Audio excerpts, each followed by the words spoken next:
Hello, welcome to The Hindu editorial discussion. My name is Ryan Pinto and I am going to discuss with you November 11th editorial. So when we discuss today, the first topic that we are going to discuss is 15th Finance Commission. We know the 15th Finance Commission has given its report and we are going to discuss about the report. The 15th Finance Commission's roadmap is critical amid a standoff between centre and states. What you must understand is what is the importance of Finance Commission. Finance Commission is the balancing wheel of fiscal federalism.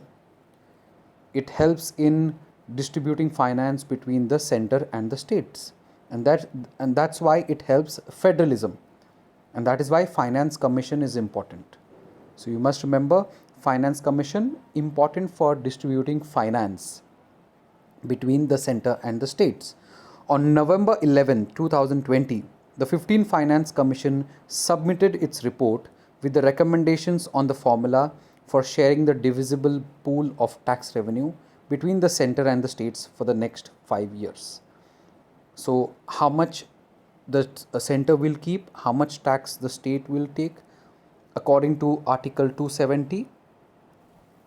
Okay, so all this was given in the 15th Finance Commission. So every 5 years we have Finance Commission being set up. 14th Finance Commission had said about 42% to 58%, that is 42% for the states, 58% for the centre. Now we have the 15th Finance Commission who has given its report on the divisible pool of tax revenues. The proposed fiscal roadmap up to 2025-26. So this will be for till 2025-26, from 2020-21 to 2025-26 for the 5 years. An action taken report would reveal the government acceptance or rejection of the panel's prescription. 14th Finance Commission had given recommendation from 32% to 42% of the divisible pool of revenues, and the centre accepted it. So what you must remember is Article 270, division of finance between centre and state. 14th Finance Commission had said 42%. However, their actual share of total taxes mopped up have turned out to be far lower as the centre deployed more cesses and surcharges to garner additional revenues.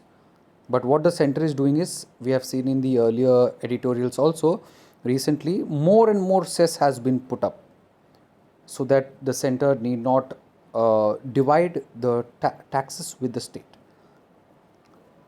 Now, issues of the states. What are the problems with the states are having? There are two main issues which is there. There are fresh reasons for the state to be anxious about it. GST compensation dues which will be paid this year. So GST is an issue which the states are fighting for. GST means the GST compensation. Second, the centre has asked the commission with assessing a few unusual ideas, including creation of non-lapsable fund for defence and security spending.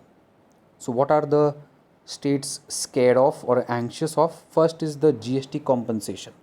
How much will be the states getting? Because what happened is, when GST came in, the state gave up their indirect taxes. The state were getting that money. They gave up because the centre said we will be compensating you.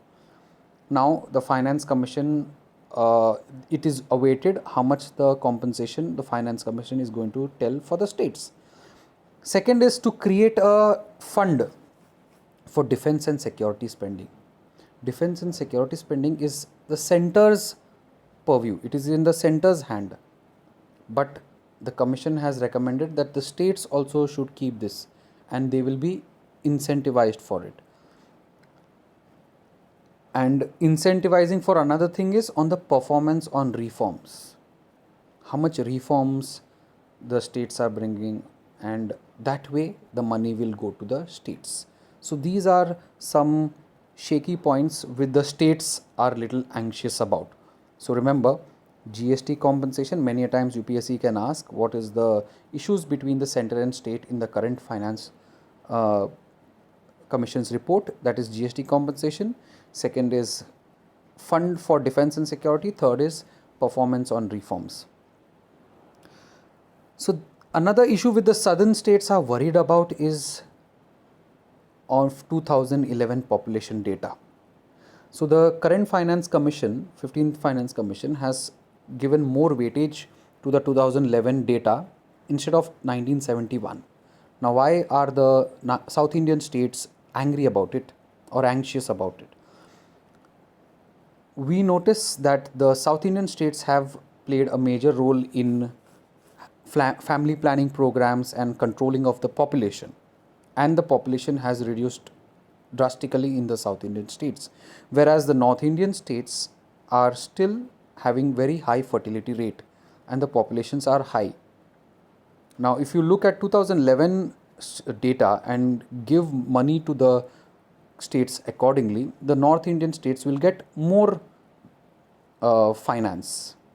This should not be the case. It will disincentivize for population control from the states. That's the issue. So the issues are GST, non-lapsable fund for defense, reforms, 2011 and 1971, population census. Last year, this finance panel had tabled an interim report for 2020-21 by saying a 5-year forecast is tough when the economy is slowing down due to the effects of reforms like demonetization and GST, pandemic throwing the global economy into a tailspin. So the finance commission has not given a forecast because it is tough to give a forecast when things like demonetization, GST and COVID-19 has set. So these are some of the points, highlights of this report. Why the states are anxious, what are they expected to do, did the finance commission report give the 5 years forecast? So all this you must remember. So conclusion is the center can allay the states' fears by tabling the report soon so that their anxieties can be debated and laid to rest. And states can also plan upcoming budget without or with less uncertainty. So this report need to be tabled fast. As we know, the president tables the finance commission report in front of the parliament, and the decision to be taken soon because finance commission is an advisory body. This will help the states feel less anxious and they will be able to budget whatever their expenses are. Being receptive to states' concern can help forge a fresh, cohesive federal compact. Now, this will help federalism. Federalism means the states as well as the center both are important. A double engine that can hasten India's return to high growth. So this was about Finance Commission. The second article that we are going to see is about dose of optimism. Multinational drug company Pfizer. So we have multinational drug company Pfizer has announced promising results from its ongoing phase 3 trial of COVID-19 vaccine. However, these early results of vaccine being 90% protective in the trial's volunteers, nearly 40,000 are enrolled. So you must remember, Pfizer company is claiming that there is 90% protection, and this will help in finding out the vaccine for the COVID-19. But what is the problem with India? India must improve its cold chain infrastructure to avail benefits of the new vaccines. Now, if Pfizer is ready with the vaccine, currently we have even Moderna, companies like Moderna also talking about the vaccine. The issue is we can procure these vaccines, but how will we store it? So the issue over here is the cold chain infrastructure. Pfizer, which is using a vaccine candidate by German firm Biotech, had enclosed disclosed in September that for a vaccine to be 60% effective, 164 volunteers would have to contract COVID 19. So Pfizer had said if it has to say the vaccine is 60% effective, 164 volunteers should contract COVID 19. But it is now saying 90% effective. It means few volunteers are only getting COVID 19. So, what we are seeing is we are seeing some positivism, optimism, but it is not known how many belong to either group. It is also unclear if those were only eventually infected manifested mild or moderate severity of diseases. So, in the article, we are seeing some questions put on the Pfizer and other vaccines. Not yet been announced by standard procedure of a peer reviewed journal. There is no peer reviewed journal also which has come. There is still time to reliably show that the results actually hold up in a wider population. Still time for the vaccine to come out. But what we are discussing today is India ready if the vaccine comes out? Do we have the infrastructure to save the vaccines in large number? Pfizer's announcement may not have immediate impact on India. It may not have impact on India, unlike Covishield by the Serum Institute of Covaxin by Bharat Biotech. There are no large phase 3 trials of vaccine in India. So it's not impacting India. Still in India there are various vaccines which are having the trials going on. The vaccine candidate is based on an mRNA technology. So you need not worry about what is mRNA is a messenger RNA which helps in transmitting messages so that the protein can be synthesized. So we need not worry about that much. Questions can be asked is on which technology are the vaccine being created. It is on the mRNA technology. Though it is a frontier of novel vaccine production methods, there are still no commercially viable mRNA vaccines present. So it is on the mRNA technology. India is also doing its own studies. We do not have the technology to save or to keep the vaccines. They also reported need to be refrigerated to nearly minus 70 degrees, and India with its limited cold chain infrastructure lacks efficient vaccine storage. So the issue is over here. It shows that scientists' basic strategy of developing a vaccine to target the spike protein of the virus is correct, and given that this is an approach most vaccine developers are following, the chances of several encouraging results are high. So mRNA technology means it is targeting the spike protein, it is targeting the protein. But for these vaccines, you need very low temperatures. Moderna also employs an mRNA based technology. For what you must remember is the technology is mRNA, the target is protein, and most of the vaccines are following this. So the conclusion is India must keep a close watch on such platform technology and develop expertise. It must also not lose an opportunity to improve its cold chain infrastructure, which currently is developed only for rudimentary or low level vaccines or vaccines which are just in the formation stage. The next what we are going to study is on the strengthening public health capacities in disasters. So first editorial we saw was Finance Commission, second editorial we saw on the Pfizer vaccine on COVID-19 using mRNA technology and cold chain supplies. The third editorial that we are going to see is strengthening public health capacity in disaster. Disaster legislation can help in private sector services are not a dependable option in the Indian context. Disaster legislation is important.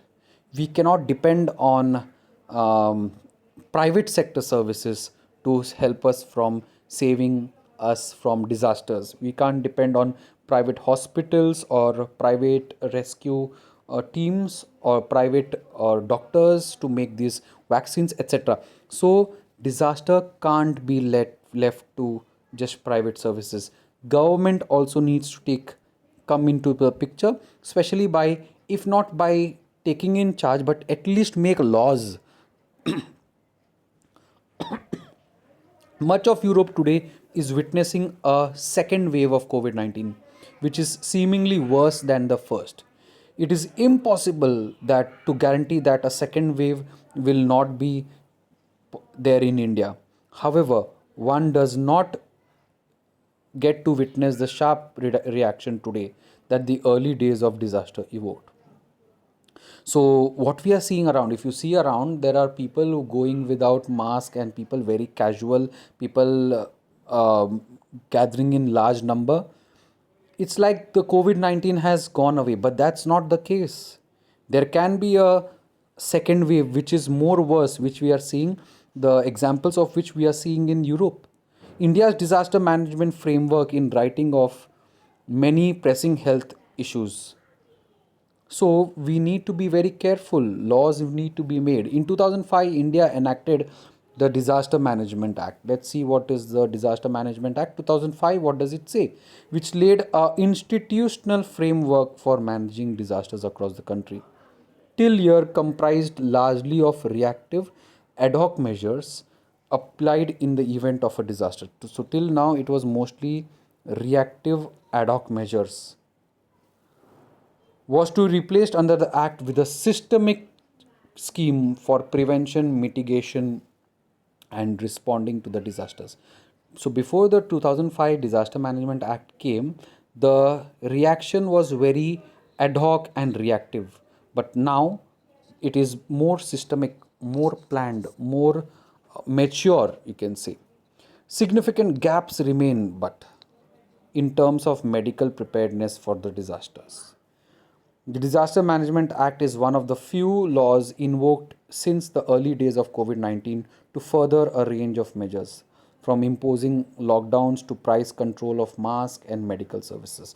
So, when the lockdown was put, there was this Disaster Management Act which was invoked.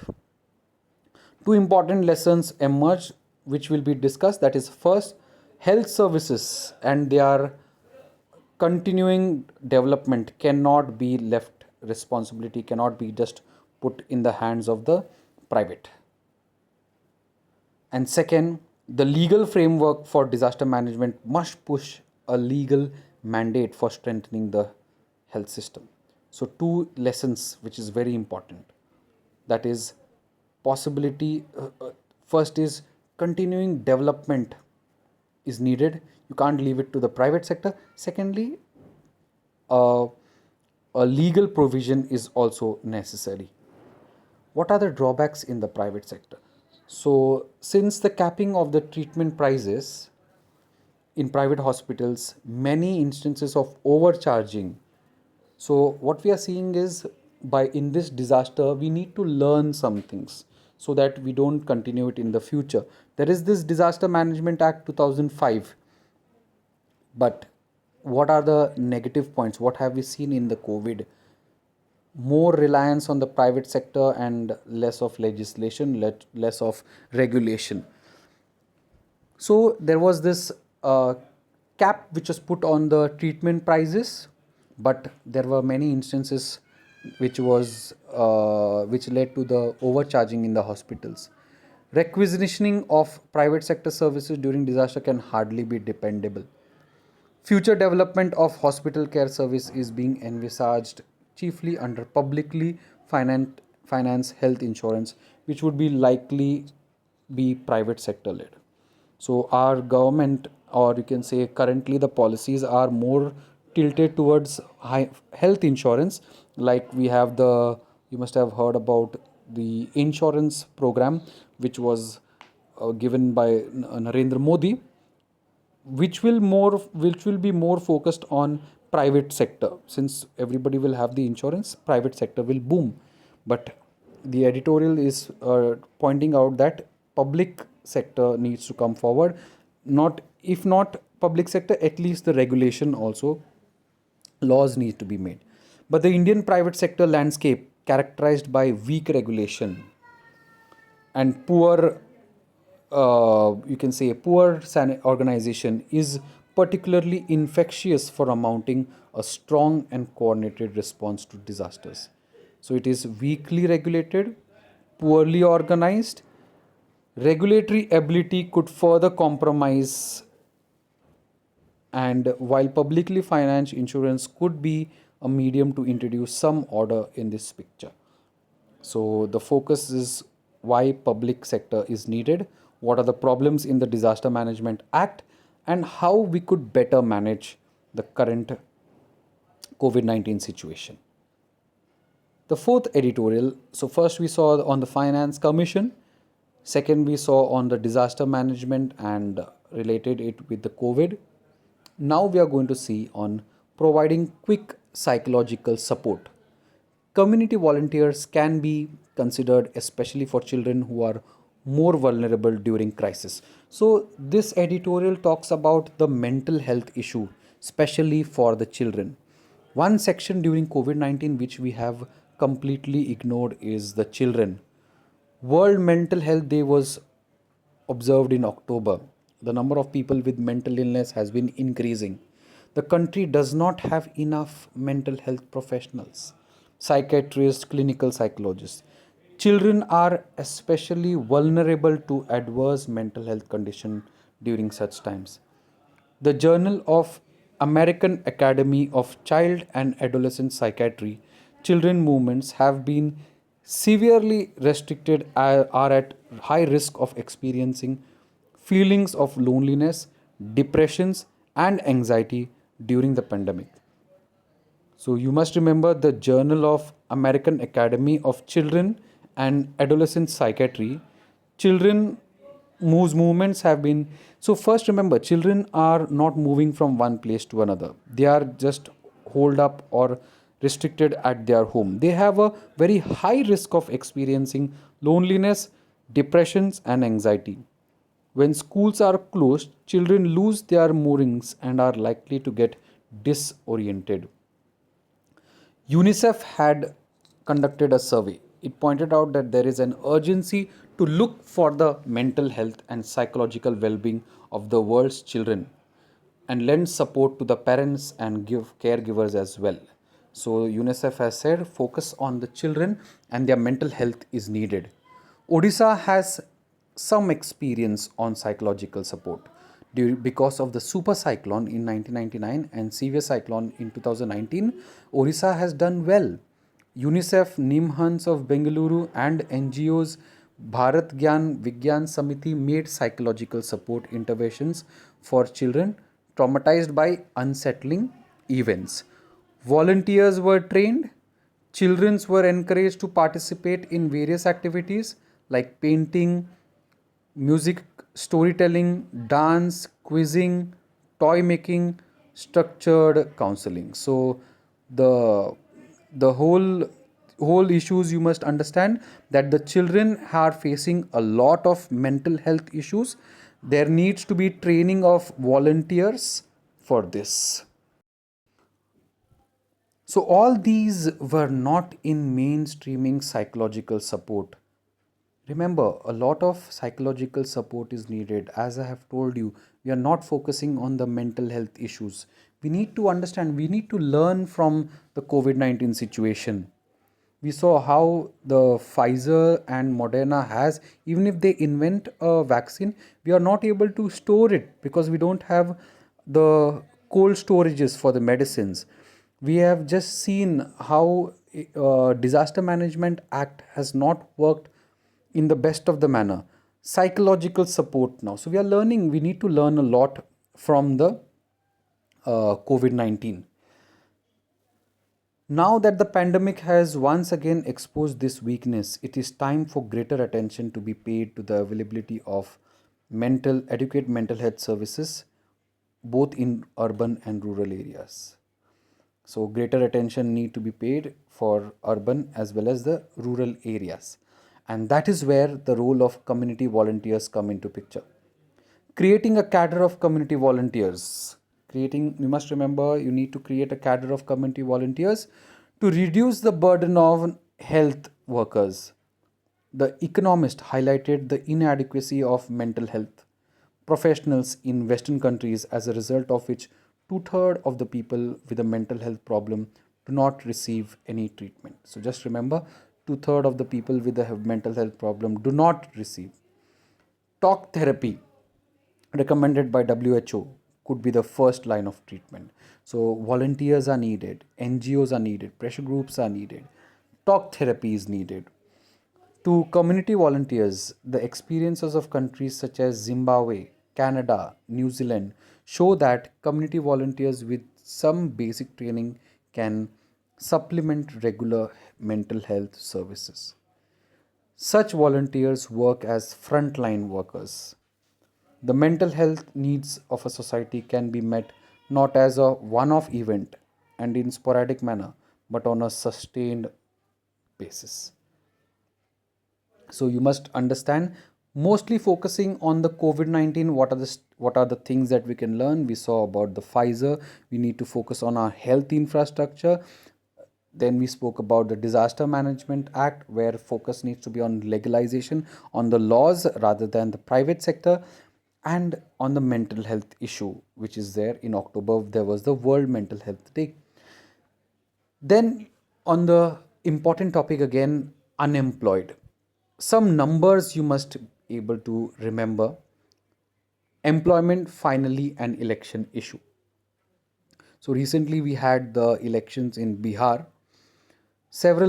And in that elections you had a unique thing where employment was first time, or you can say considered to be as a big issue in an election. Several myths persist about job creation, which can misguide policy making.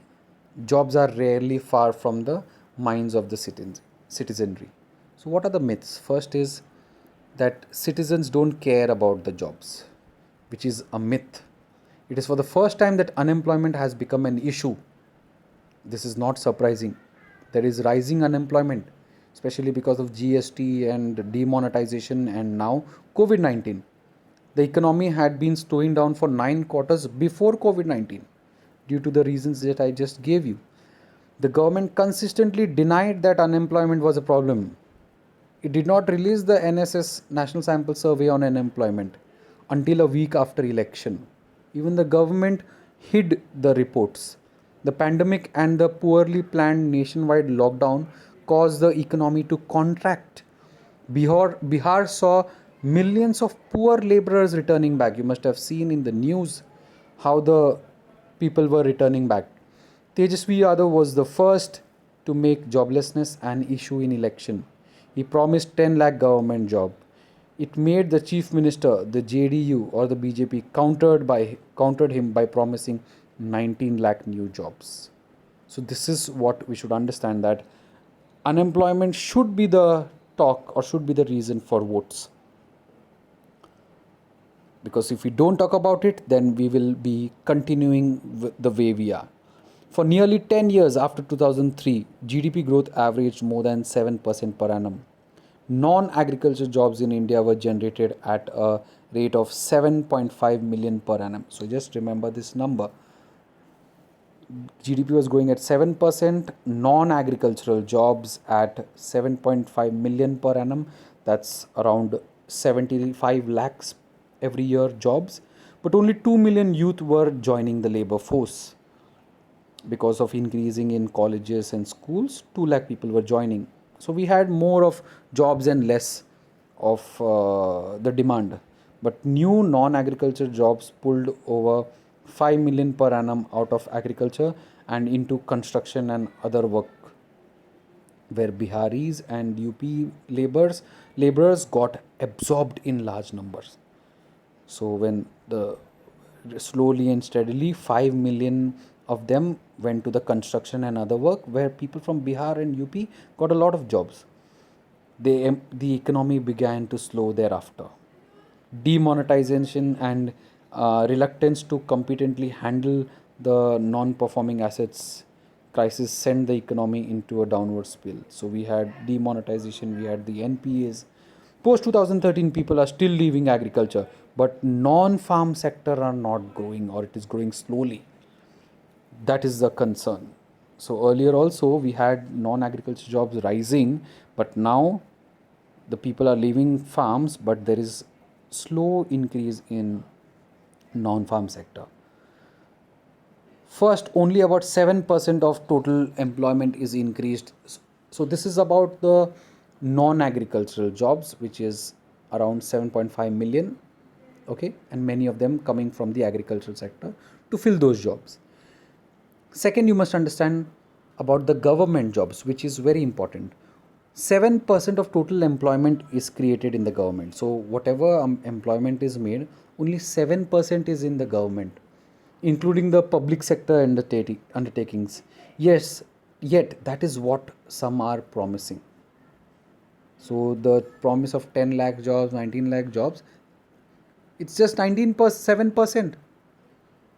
Of the total 465 million jobs in India, about 260 millions are created in non-farm, in the industry and services sector, of which only 34 million are created in government sector. So just remember, 465 million jobs, 260 are non-farm, 34 are just government jobs.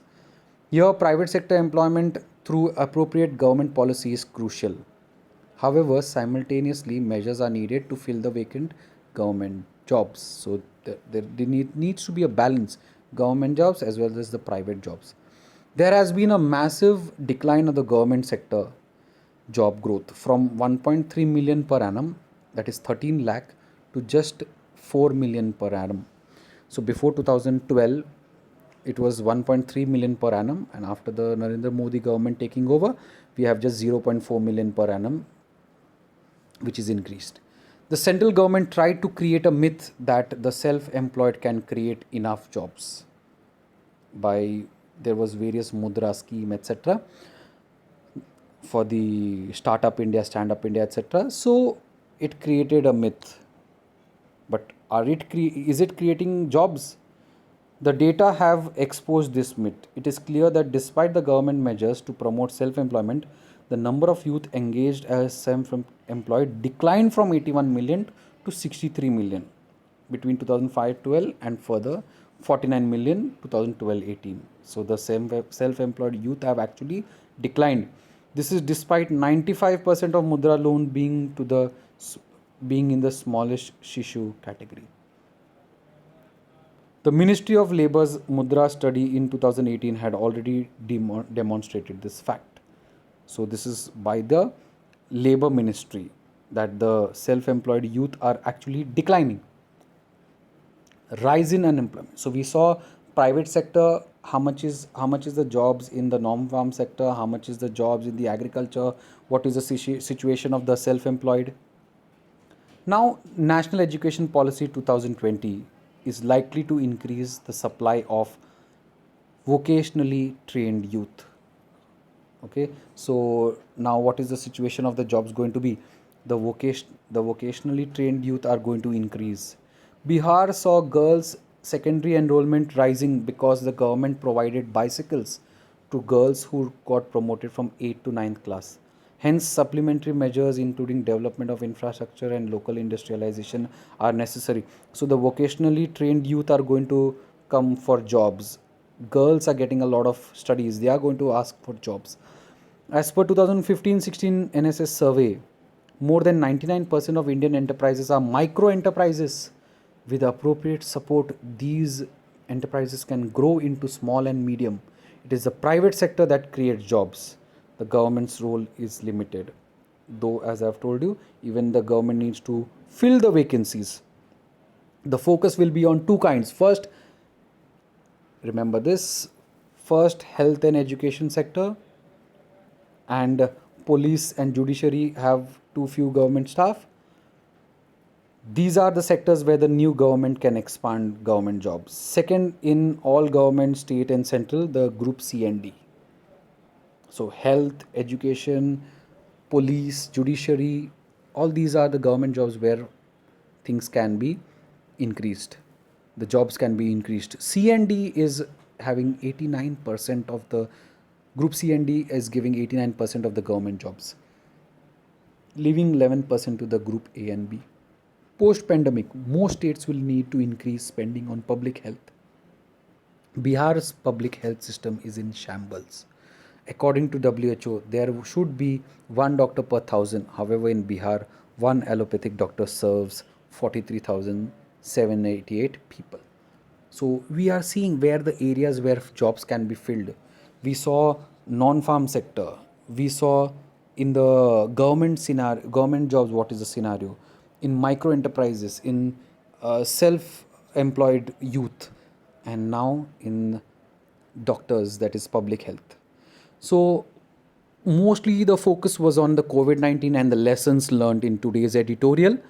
We saw the 15th Finance Commission and its recommendation. Then we spoke about the Pfizer vaccine. We also spoke about the jobs scenario, Disaster Management Act, and what we need to learn in that. These were the editorials that we focused on. Okay. So remember, the art and science of asking question is source of all knowledge. Thank you.